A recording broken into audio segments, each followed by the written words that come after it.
ஏக்யூப் TV நேயர்கள் அனைவருக்கும் அன்பு கலந்த வணக்கம். ஏக்யூப் டிவியில் இன்றைய முக்கிய செய்திகளை விரிவாக பார்க்கலாம். உலகம் முழுவதும் உள்ள எங்கள் அன்பான ஏக்யூப் டிவி பார்வையாளர்களுக்கு இனிய ஈஸ்டர் திருநாள் நல்வாழ்த்துக்கள். இந்த திருநாள் உங்கள் வாழ்க்கையில் அமைதி, மகிழ்ச்சி, வளம் இவை அனைத்தும் நிரம்பி வழியட்டும். தமிழக அரசியல் தேர்தல் பரப்புரை தற்போது மிகுந்த சூடு பிடித்துள்ளது. 2026 சட்டமன்ற தேர்தலை முன்னிட்டு அனைத்து அரசியல் கட்சிகளும் தீவிர பிரச்சாரத்தில் ஈடுபட்டு வருகின்றன. மக்கள் மனதை கவர பல்வேறு வாக்குறுதிகள் அளிக்கப்பட்டு வருகின்றன. பிரதமர் நரேந்திர மோடி தலைமையில் பாரதிய ஜனதா கட்சியின் மத்திய குழுவின் முக்கிய ஆலோசனை கூட்டம் நடைபெற்றுள்ளது. வரவிருக்கும் தமிழக தேர்தலை எப்படி எதிர்கொள்ள வேண்டும், எந்த தொகுதிகளில் அதிக கவனம் செலுத்த வேண்டும் என்பது குறித்து விரிவான திட்டங்கள் அமைக்கப்பட்டதாக தகவல் வெளியாகியுள்ளது.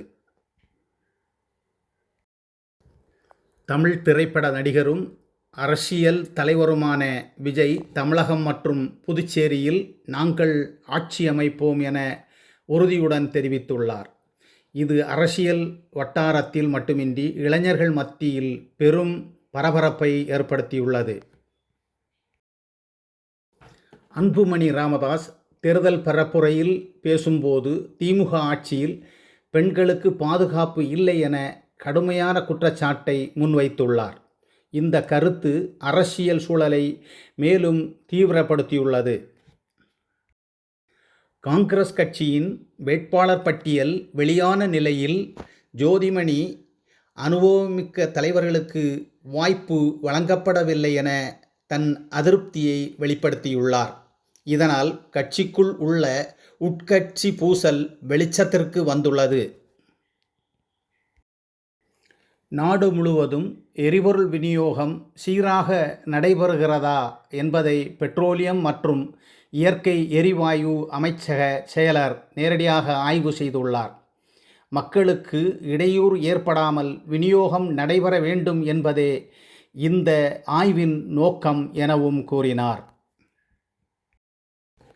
கோடை வெப்பம் அதிகரித்துள்ள நிலையில் இளநீர் விற்பனை மாநிலம் முழுவதும் அதிகரித்துள்ளது. வியாபாரிகள் நல்ல வருமானம் பெறும் நிலையில் மக்கள் இயற்கை பானங்களுக்கு அதிக முக்கியத்துவம் கொடுத்து வருகின்றனர். அதே நேரத்தில் முருங்கைக்காய் அதிக உற்பத்தி காரணமாக சந்தையில் விலை கடுமையாக சரிந்துள்ளது. இதனால் விவசாயிகள் வருமான இழப்பை சந்தித்து வருகிறார்கள். மிகுந்த அதிர்ச்சியை ஏற்படுத்தும் சம்பவமாக உயர் சம்பளத்தில் பணியாற்றிய பெங்களூரை சேர்ந்த ஐடி ஊழியரின் வேலை பறிபோனதால் தம்பதியினர் தற்கொலை செய்து கொண்டனர். இந்த சம்பவம் வேலைவாய்ப்பு குறித்து பெரும் கேள்விகளை எழுப்பியுள்ளது. தமிழகத்தின் புதிய டிஜிபியாக பொறுப்பேற்ற சந்தீப் ராய் ரத்தோர் தமிழக ஆளுநரை சந்தித்து மரியாதை செலுத்தினார். சட்டம் மற்றும் ஒழுங்கை மேலும் வலுப்படுத்துவோம் என அவர் தெரிவித்தார். தாம்பரம் காவல் ஆணையராக சஞ்சய் குமார் புதிய பொறுப்பை ஏற்றுள்ளார். பொதுமக்கள் பாதுகாப்பு மற்றும் சட்ட ஒழுங்கு மேம்பாடு இவற்றிற்கு முன்னுரிமை தருவதாக கூறினார். பள்ளி மற்றும் கல்லூரி மாணவர்களுக்காக கோடைகால பயிற்சி வகுப்புகளை சென்னை ஐஐடி அறிவித்துள்ளது. இவை ஆன்லைன் மற்றும் நேரடி முறையில் நடைபெறும் எனவும் கூறப்பட்டது. தமிழகத்தில் பள்ளி மாணவர்களுக்கான தேர்வு தொடங்கியுள்ளது. மாணவர்கள் அதிக அளவில் பங்கேற்று தங்கள் கல்வி முன்னேற்றத்தை நிரூபிக்க முயற்சி செய்து வருகின்றனர். மத்திய அரசு 6ஆம் வகுப்பு முதல் மும்மொழி கொள்கையை அமல்படுத்த திட்டமிட்டுள்ளது. இதனால் தமிழகத்தில் மொழி மற்றும் கல்வி அரசியல் மீண்டும் தீவிரமாகியுள்ளது. இந்திய கடற்படைக்கு அணுசக்தியில் இயங்கும் நீர்மூழ்கி கப்பல் INS அரிதமான் சேர்க்கப்பட்டுள்ளது. இது இந்தியாவின் பாதுகாப்பு திறனை மேலும் வலுப்படுத்தும் முக்கிய முன்னேற்றமாகும்.